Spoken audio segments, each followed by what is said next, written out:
স্ত্রীকে কখনো মা বাপ সন্তান সন্ততির সামনে কোনো ভুল ত্রুটি হলে শাসন করবেন না। একা নিয়ে বুকে জড়িয়ে ধরে তার সমস্ত নেক কাজের স্বীকৃতি দিয়ে তারপরে বলবো যে এরকম একটা বিষয় আমি দুঃখ পাই নাই, তবে আমি চাই যে এটা তুমি কারেকশন করে নাও এবং আমি আল্লাহর দরবারে তোমার জন্য দোয়া করব। মাথায় হাত রেখে একটু দোয়া করে দেন।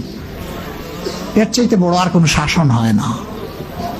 কিন্তু আপনি যদি মাকে খুশি করতে গিয়ে মায়ের সামনে তাকে ধমক দেন, তার ব্যক্তিত্বের উপর আপনি তীর ছুঁড়েছেন, আঘাত দিয়েছেন, সে ফুঁসে উঠবে।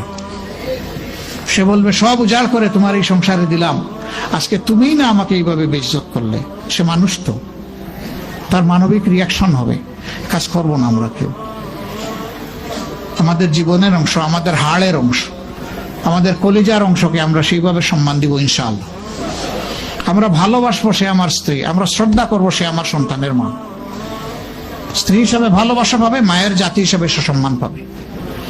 এই দুইটা ব্যালেন্স করে যদি আমরা চলি, গড় হবে জান্নাতের টুকরা ইনশাআল্লাহ।